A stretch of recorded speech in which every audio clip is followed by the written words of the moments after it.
ओम नमस्ते मित्रों, मैं आपका अपना मित्र पंडित विकास पाल आपके अपने इस वीडियो में स्वागत करता हूं। मित्रों, मैं वैदिक सनातन धर्म रिसर्च फाउंडेशन की ओर से हूं। मेरा फाउंडेशन जो है वैदिक धर्म के ऊपर रिसर्च करने वाला है और इसमें बहुत सारे विद्वान जुड़े हैं। उनकी तरफ से मैं एक वीडियो प्रेजेंट करता हूँ। इस वीडियो में मैंने एक पोस्ट की थी माता यशोधरा, जो बुद्ध की धर्मपत्नी थी, सिद्धार्थ की। उनके जो है यज्ञ करने का जो है चित्र मिला था मुझे। उस चित्र को मैंने सोशल मीडिया पे शेयर किया और ये उनके विवाह का है, विवाह की विवेदी बनी है। तो इस पर लोगों के बड़े अच्छे अच्छे कमेंट आए। उन कमेंटों को मैं बताऊं किस प्रकार से छल करते हैं, जाति छल बोलते हैं इसे। ये इन्होंने कहा सुमंगल धुरंधर जी ने कि जहाँ से यह प्राप्त हुआ ये उसी स्थान के लिए है, पूरे भारत में यह परंपरा नहीं थी उस समय। मेरा उत्तर था कि चारवाक, पारसी, बाइबल आदि के जो है संदर्भ में भी उस समय ये परंपरा जो है प्राप्त होती है। यज्ञों और वेदों का खंडन करते थे ये। और इसके बाद एक क्रिश्चियन भाई को भी मैंने जोड़ा था और उसने भी प्रश्न किया था कि बाइबल में ये बात नहीं है। बाइबल का ओल्ड टेस्टामेंट का मैंने इनको प्रमाण दिया है जो आगे प्राप्त होगा आपको। आप स्वयं जाके जो है पता कर सकते हैं हिब्रू बाइबल से भी। और ये पूछते हैं, फिर इन्होंने बात घुमा दी क्योंकि मेरे उसका प्रश्न का उत्तर नहीं रहा। तो बोले उस यज्ञ पे ऐसे बैठ के, यज्ञ कुर्सी पे बैठ के नहीं होता था, तो उसके लिए पीढ़ी आदि अनेक अनेक प्रकार की वो बनाई जाती थी। ये आप देखेंगे स्रोत सूत्र और ग्रह सूत्र आदि में। और ब्राह्मण बोले इस समय पंडा नहीं था, स्वयं से ही कर रही हैं। तो ये यज्ञ जो है नित्य का यज्ञ स्वयं से ही करते हैं व्यक्ति, यही परंपरा है। देव यज्ञ में जो है परंपरा पुरोहित विशेष रूप से बुलाए जाते हैं, जो मतलब विशेष यज्ञ होते हैं, विवाह आदि के, संस्कार आदि के होते हैं, बड़े यज्ञों के होते हैं, जो उनके ज्ञाता होते हैं उनके लिए। ये इसका उत्तर है। और इसके आगे वाला जो है ये आ रहा है, इसमें देखिए जाति छल किया इन्होंने, इस बात को छुपा गए, जो बात थी वहाँ से बात पलट दी इन्होंने।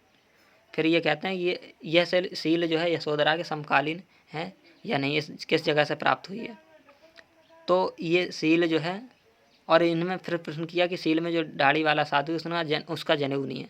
तो उसके लिए मैंने बताया साधुओं का जनेऊ भंग हो जाता है, 3 आश्रम के लिए ही जनेऊ मान्य होता है और साधु जनेऊ नहीं पहनते। और समकालीन प्रमाण जो है यशोधरा के ये यज्ञ का मिलता है। ये अशोक के गिरनार का इन्होंने पूछा था, वो शायद इन्होंने डिलीट कर लिया। तो अशोक का गिरनार का शिलालेख है ये 12वां प्रथम कि यह धर्मलिपि देवानाम प्रियदर्शी राजा द्वारा लिखाई गई। यहाँ कोई जीव मारकर हवन न किया जाए और न समाज किया गया, क्योंकि बहुत दोस्त समाज में देवानाम प्रियदर्शी राजा देखते हैं। ऐसे भी एक प्रकार का समाज देवानाम प्रियदर्शी राजा के मत में साधु है। पहले देवानाम प्रियदर्शी राजा की पाकशाला में प्रतिदिन कई लाख प्राणी सूप के लिए मारे जाते थे, परंतु आज ये जो है 3 प्राणी मारे जाने की बात करते हैं। ये उसमें जो कट गया है वो नहीं दिखा। और इसमें बबूल की लकड़ी आदि जो यज्ञ आदि का बाइबल निर्गमन 30 का है, ये देख लीजिए। लकड़ियों को इस प्रकार से जो है किस प्रकार से वेदी आदि बनाते हैं यज्ञ के लिए, धूप बनाते हैं। ये धूप यानी यज्ञ सामग्री, उस यज्ञ सामग्री को भी देख लो आप निर्गमन 30 में जाइए, देखिए ईसाई भाई का जो है उत्तर है इसमें कि शुद्ध सोने से मढ़ो सभी भुजाओं को वेदी के ऊपर घिसरे। ये देखिए विशेष बलिदान अवश्य हो एक दिन, होम बलि चढ़ाने के लिए धूप या होम बलि के लिए मत करना, नित्य सुबह शाम इस वेदी का उपयोग। ये देखिए यहाँ पे प्रमाण मिलता है इससे।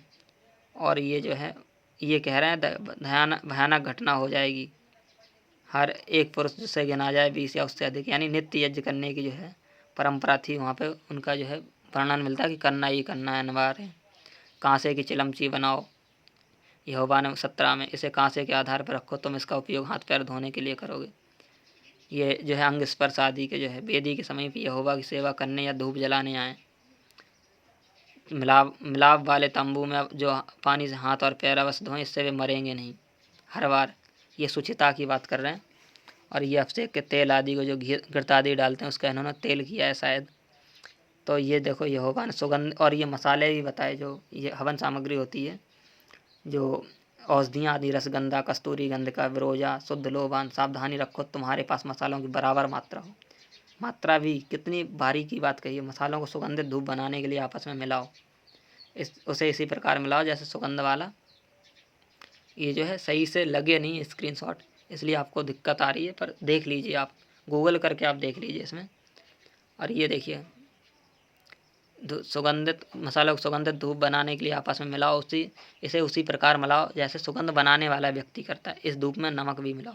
ये शायद वहाँ देश काल में जो है समझने के कारण या रूढ़िवादिता के कारण नमक आ गया होगा। और इस धूप को जब तक पीसते रहो जब तक उसका बारीक चूर्ण न बन जाए।